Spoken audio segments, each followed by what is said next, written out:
హే families, ఈరోజు మా ఇంట్లో బిసిబెళేబాత్. దానికి కావాల్సింది బియ్యం, బ్యాళ్ళు, పెసరపప్పు కడిగి వేసేసుకున్న కుక్కర్లోకి, అండ్ క్యారెట్, బీన్స్, నూలుకోలు, ఒక 3 పచ్చిమిర్చీలు కోసి వేసుకున్నా.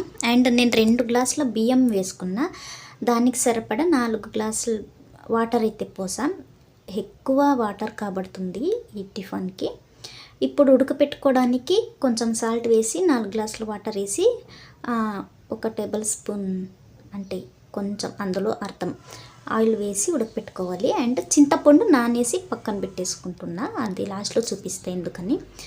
కొంతమంది విజిల్ రాక ఇన్స్టాలో చూస్తున్నా కదా, అయ్యో మాకు రావట్లేదు, హడావిడిగా పెట్టేసా, మా హస్బెండ్ ట్రై చేశారు, అలా ఇలా అంటారు. క్లీన్గా విజిల్ తీసేసి ఓపెన్ చేస్తే ఆరాంగా వస్తుందబ్బా. దానికి యుద్ధాలు చేస్తుంటారు. అండ్ ఇది రైస్ ఇలా ఉడికింది. ఇంకా దీనికి తాలింపు అయితే వేసేసుకున్నాము. సాసులు, జీలకర్ర, ఒట్టమిర్చీలు, పచ్చి కరివేపాకు, ఆనియన్, టమాటో.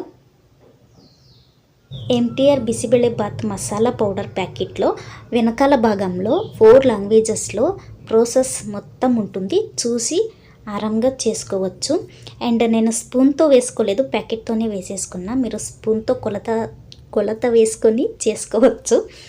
అండ్ కొంచెం ఒక పసుపు చిటికెడంతా, అప్పుడే నానేసుకున్నాం కదా చింతపండు, ఆ పులుసు.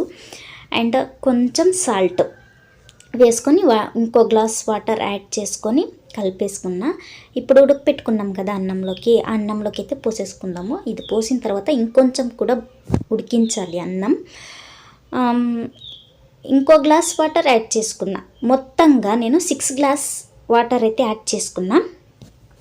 ఇక మధ్యలో మీరు సాల్ట్ టెస్ట్ చేస్తూ ఉండండి, టేస్ట్ చేయకండి, టెస్ట్ చేస్తూ ఉండండి. అండ్ ఫైనల్గా కారా బూందీ వేసేసి, మీరు ఏ బూందీ అనుకుంటే ఆ బూందీ, మేమైతే కారా బూందీ అంటాం, అది వేసేసి టిఫిన్కి ఇచ్చేస్తే అంతే, అయిపోయా.